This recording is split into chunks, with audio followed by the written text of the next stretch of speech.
So let me welcome all of you to Union Station, and a reminder that this is a very significant day.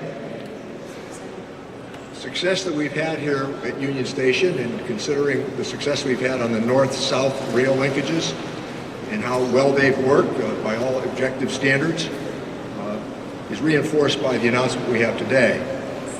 In a moment, I'm going to introduce our really fine governor, Maura Healey, who's been terrific on these issues, and I'm reminded that for me it's now 3 governors that we've worked with on the north-south, east-west, but bringing this to fruition.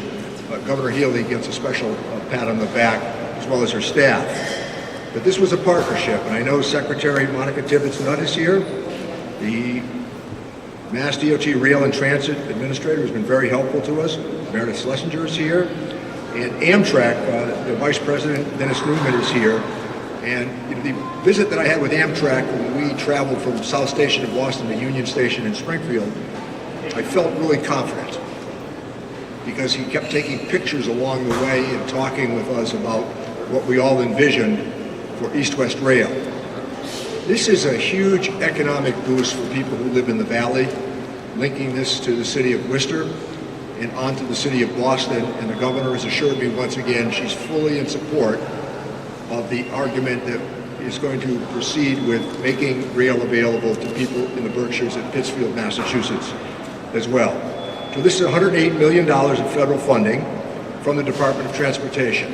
I know in a time when we're so focused on amplifying conflict and social media and the cable shows, that there's some of us who are really interested in governance.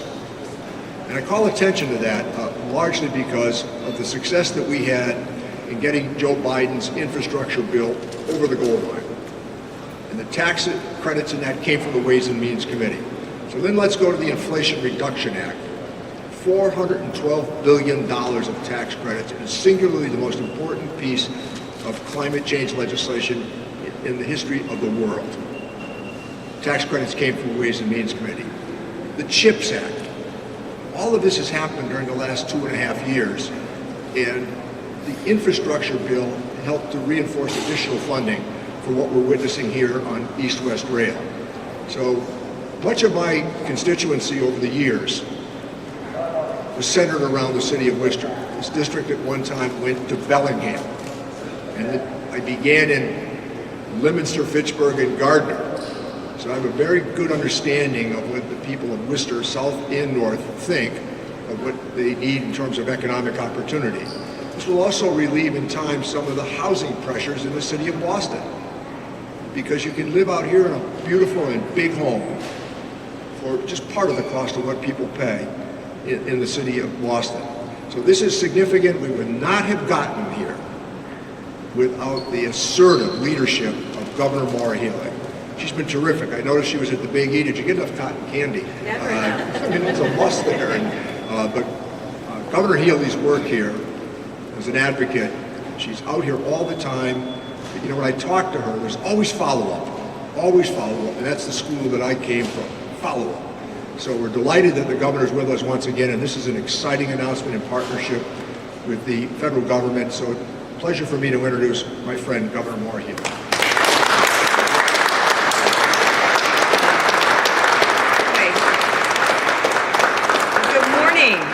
Good morning, and always great to be in the 413, 2 days in a row.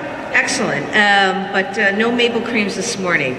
But we do have great things to talk about, and I just want to thank Chairman Neal for his leadership on so many fronts in bringing real money back to Massachusetts that has a huge transformational impact on communities, not just here in his district, but statewide. And I'm just so not only proud, but grateful, particularly in my shoes, to have a person who is just a top leader in all of Congress, advocating for us, working with us day after day. I was delighted when we got the call from your office about the opportunity not only to be here at Union Station, but to celebrate this moment and what it represents.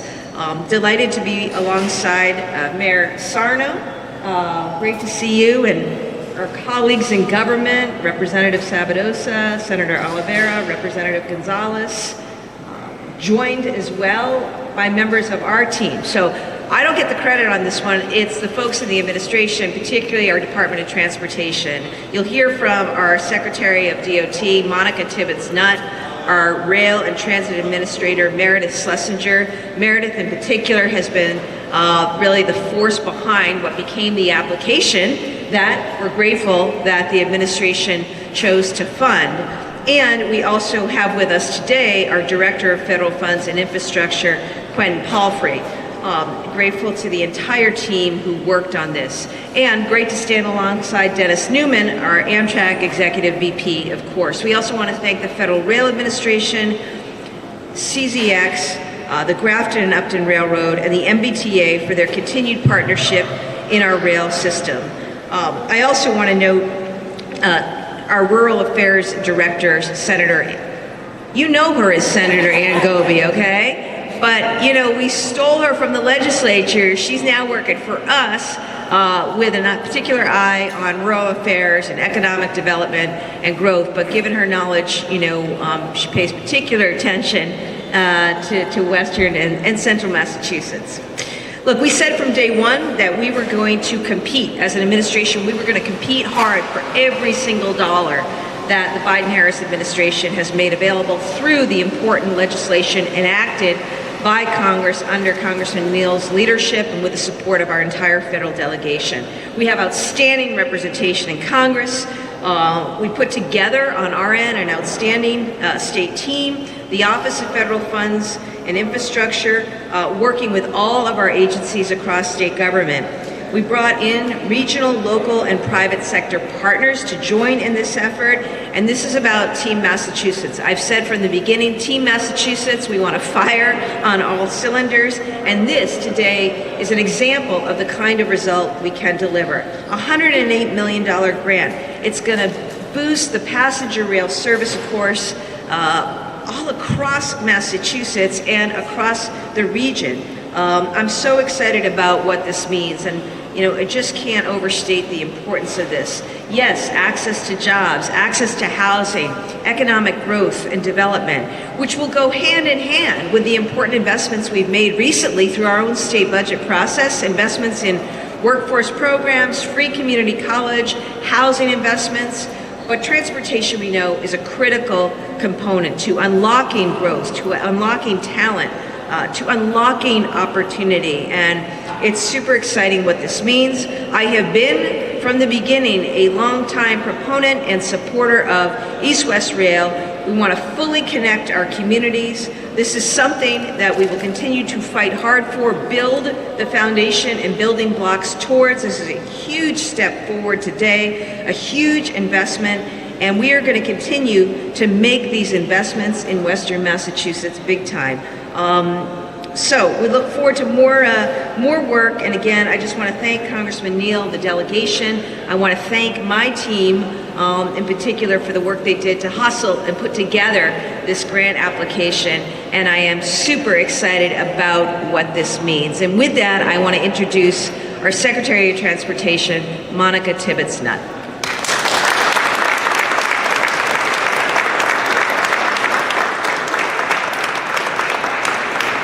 Good morning, everyone. It is wonderful to be in this gorgeous station. When my team walked in this morning, the first thing we noticed, I was like, this has to be the cleanest station I've ever been in. And you continue to walk in, and it's just like, wow. So thank you, Congressman, for having us today. Thank you, Mayor. This is a really fantastic announcement, not just for the Department of Transportation, not just for the Commonwealth, but for this entire region. I want to thank Congressman Neal. I want to thank the governor. Love to thank Meredith Slesinger, Vice President Dennis Newman. We couldn't have done any of this without all of your effort.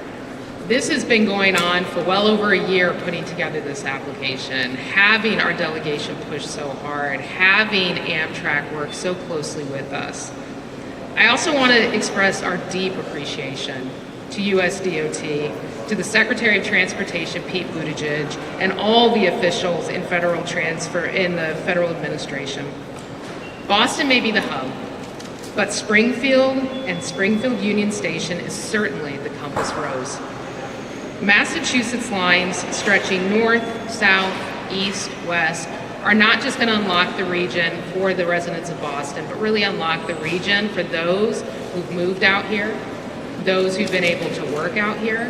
When we talk about the housing crisis, we all know there are no easy answers, but I will say Central and Western Massachusetts have answered the call. They've made it to where families, independent of what income you're in, are able to actually own homes, and for businesses, small businesses, to be able to locate out here and get the workforce that they need. The CRISI grant funding today is totaling more than $108 million. This is going to be spent wisely. This is going to go towards support or infrastructure projects. This is all planned under our Connecting the Commonwealth Early Actions for the Inland Route project. The project is anticipated to divert 15 million passenger miles annually from other modes of rail. This is representing a notable shift to more environmentally friendly movement. The Inland Route service will also introduce an opportunity not only to advance accessible, affordable housing, but to also provide those connections to jobs for a diverse group of Massachusetts residents. The service will not only provide improved connections between Boston and Springfield, but it will also improve direct connections from central Massachusetts to Connecticut and improve connectivity all the way up through the Pioneer Valley. Intercity passenger rail service has become an increasingly important part of our transportation system. Last state fiscal year, we served over 170,000 trips in Western Massachusetts on state-supported Amtrak services, the highest number of trips ever and well over the pre-pandemic levels. The CRISI grant federal funds will support the rail capacity necessary for 2 additional round trips from Boston to Springfield, as well as providing improved connections between many cities in southern New England: Boston, Framingham, Worcester, Springfield, Hartford, and New Haven. The train travel times between Boston and Springfield will be reduced from the existing Lakeshore Limited to get closer to a 2-hour trip time for passengers between Boston and Springfield. The improvements will support our important freight rail network by building capacity and supporting efficient operations of CSX and Grafton and Upton railroads. The used freight rail line and its criticality to the economy carrying important regional commodities, consumer products, and many of our community waste products. However, as you all know, this is incredibly complicated, and it is challenging to start passenger train service. And we are so thankful to have our good partners in Amtrak and CSX, MBTA Grafton and Upton Railroad, and the state of Connecticut, and especially the Federal Railroad Administration. I cannot say enough for all the work this team has put into this, and all of us at MassDOT are thrilled, beyond thrilled, to be working with you in the weeks, the months, and years ahead as we improve and expand our passenger rail within Western Massachusetts. At this time, it is my true honor to present our Rail and Transit Administrator, Meredith Slesinger.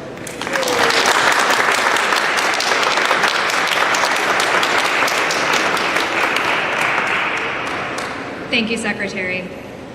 Good morning, everyone. I'm really excited to be here for this announcement, particularly to share the podium with Governor Healey and Congressman Neal, who have been such vocal champions for expanding passenger rail service across the state, and to be with so many of you who have been tireless advocates for transportation services that help people who live, work, and visit this region. Winning this CRISI grant is very satisfying because we have done this together with Amtrak and CSX. And to demonstrate our commitment and their commitment, we even started working on the technical analysis for these projects well before we learned about the grant announcement yesterday. We have all been closely collaborating for years to increase passenger rail service in the Commonwealth. And together, we have made a big difference, making the Valley Flyer service permanent and piloting the Berkshire Flyer are just 2 examples. With this grant, we can deliver even more. It is an honor to work with so many people who understand the important role rail plays in giving people mobility options, improving quality of life, spurring economic growth, and reducing greenhouse gas emissions. In particular, it's been a pleasure to work with Governor Healey and her team to prioritize passenger rail needs and to get assistance with federal funding applications. From the start, the Healey-Driscoll administration has been committed to West-East Rail. The administration initially proposed using fair share funds for the Palmer and Pittsfield components, but when these funds weren't included in the legislature's budget proposals, the administration took action to include $12 million in MassDOT's capital plan. So this work is currently funded. In addition to supporting this CRISI application, the administration encouraged us to go after other funding opportunities. 2 applications are still pending for service planning funds from the Federal Railroad Administration's Corridor ID program for the Boston to Albany corridor and the inland route between Boston, Springfield, and New Haven. The Corridor ID program selections will determine eligibility for future FRA funding. So we have a really bright future ahead as we build on our recent successes and lay the foundational elements to expand passenger rail service. As Rail and Transit Administrator for the Commonwealth, I want to express my deep appreciation for all of you, for all of your efforts to get us funding for our rail needs, and for your enthusiasm in helping us improve transportation options across the Commonwealth. I especially want to thank the MassDOT Rail team, John Weston's here, Andy Koziel's here, who go above and beyond each day to advance this work. Thank you so much.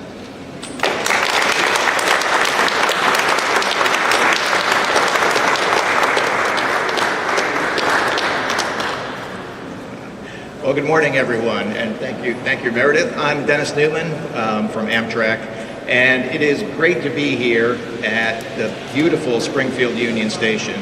My first time back here since we added 2 additional Northeast Regional round trips earlier this summer in collaboration with MassDOT and Connecticut DOT and Metro-North Railroad.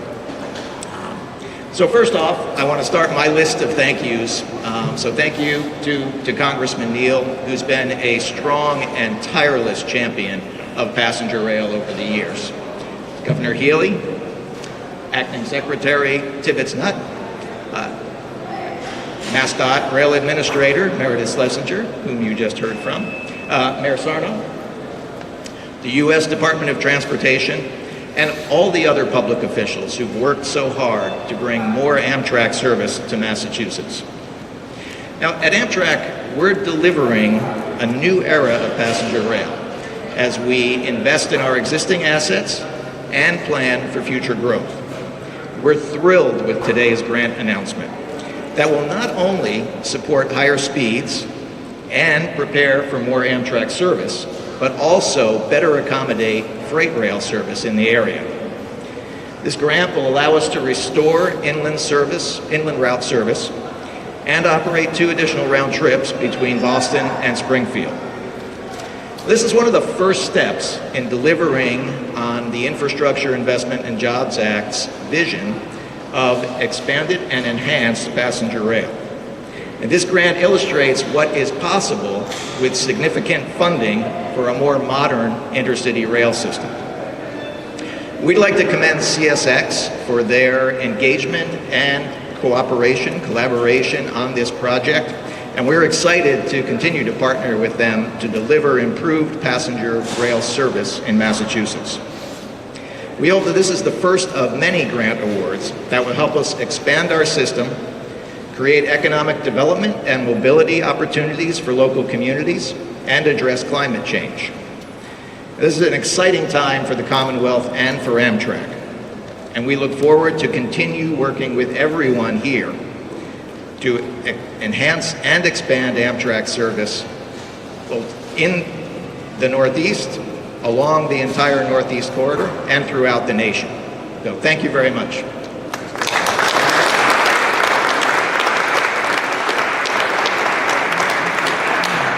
Thank you, Congressman Neal, and to Governor Healey and her administration, and to my colleagues in government. Welcome to the house that Neal built. The tracks are being laid right now, and when you look upon settlements that occurred back in the 1600s and 1700s, it was the river. And then when you move toward the industrial age, it was the railroad that made for the boom cities. So it's back to the future now. This $108 million sets the stage from Worcester to Springfield. And this is another project, and I have to commend Congressman Neal. I want to commend Governor Healey. Synergy. We're all working together to make this happen. Another project that said would never get done in the city of Springfield. And we worked very closely together, and now you have this. And Governor, I have to tell you, the station was always very, very meticulously kept, and I want to commend my SRA director, Amanda Pham, on that also, too. So, this is to the Golden West, as Congressman Neal had alluded to. Our price points are much, much better than in the Boston area when it comes to housing, business economic development, opportunities. And to have this rail, east-west, come to fruition and being able to move back and forth within a reasonable amount of time, that's key. That's key. So we're ready to roll, and I can't wait until we're all here with Congressman Neal and Governor Healey, my colleagues in government, the administration, and to say, all aboard. Let's keep it rolling. Thanks. We'll take some questions. I do want to thank Eddie Markey and Elizabeth Warren. They were very supportive of my position on this. And I also want to thank the legislators that are here because they've been very helpful on the state side as well. The last point I'm going to make, I'm going to be with Governor Lamont in about an hour and a half in Hartford. And 3 governors of Connecticut have said to me repeatedly, can you work on the inland route? Of course, I said, yeah, after we do north-south here, yes. And, but this is a collaborative effort between Connecticut and Massachusetts as well. You know, we share that airport, which is really important for economic purposes as well as transportation. But I think this also highlights the relationship that we have with Governor Lamont and the Connecticut legislative delegation. So, questions? What's the time frame? Why did I hear from the secretary and from the rail administrator on that? I know we're going to get around to the government shutdown and with you all. I do not want to speak to the government shutdown. So we are doing some technical analysis now, and we will have a better sense of the time frame for construction. CSX is the right-of-way owner, so they get final say exactly about the timeline. But this is most rails projects it'll be several years to implement the construction improvements and start the new service. Governor Neal, you said in the past, you said that in order for the project to begin, you need a director for the east-west rail.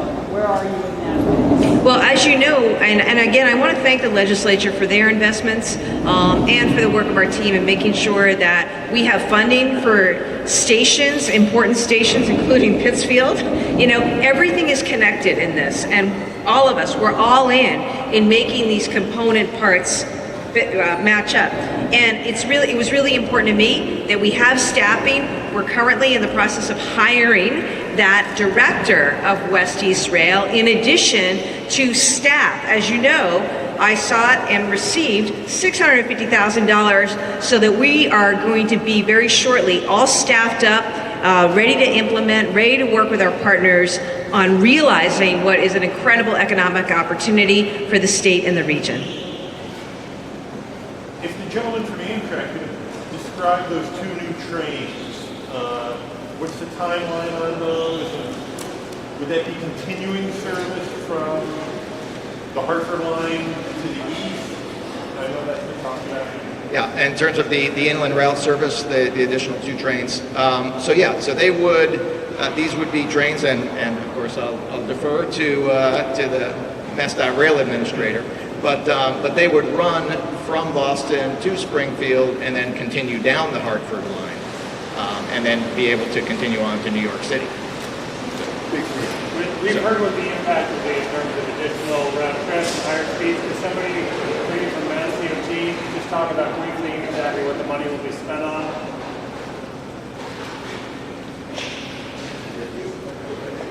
Kind of nuts and bolts. Yeah, so we're finding the technical analysis now, but we're talking about adding, sidings, additional track, and raising the track class so we can go at higher speeds, go from what's there now to 80 miles an hour. So we're doing some analysis to figure out exactly where and what components will maximize the benefit that we're trying to achieve, which is that roughly 2-hour travel time between Boston and Springfield. So the technical work is underway. Governor Healey, Everybody here has spoken about the ability for people coming from Boston to have lower prices for housing out here. What would you say to people who are already being priced out of the housing here now? And I want to be clear, you know, this isn't meant or suggested as a solution for Boston, okay? This initiative, these investments are about creating economic opportunity, furthering economic development for Western Massachusetts and the region. I want to be clear about that. And you've seen that commitment in the investments that this administration has made. Second, on housing. I said from the beginning, housing is a top priority. It's why I created for the first time a Secretary of Housing, and he and his team are getting after it in terms of increasing production. I know people can't afford rent. They can't afford down payments. People can't afford to downsize in some areas, okay? So part of our growth as a state, you know, our destiny is tied to one another. That's why we're pushing communities across the state for help, you know, zoning changes. How do we incent development? How do we work in public-private partnership? How do we work with local teams on the kind of development that's going to bring about success and opportunity? If we can't house people, people cannot live and work here. I love Massachusetts. I love your visiting my friend Governor Lamont. Give him my regards. But we are the greatest state in the country. We just got to make it more affordable, more equitable, and we got the team here collectively, I know, to make that happen. Last question, please. Governor Healey, just a quick question. This is from one of our affiliates in Boston. We're wondering if you had a response to MBTA stalling the contract until further notice after there were a couple of incidents where workers were almost hit by trains. You know what? You're nice to do their work for them and ask the question. Look, we take all of this very, very seriously. We've been meeting regularly on this. We're going to get the resources in place. Any near miss is unacceptable to me. GM Eng has come in. He's made changes. He's continuing to make changes. We've increased staffing and hiring there. We're going to get the resources in place. I met with the FTA administrator this week personally, and so we are on it and working on that every single day. It is something I take incredibly seriously. There is nothing more important than the safety and the well-being of both passengers and workers on all public transit. Thank you.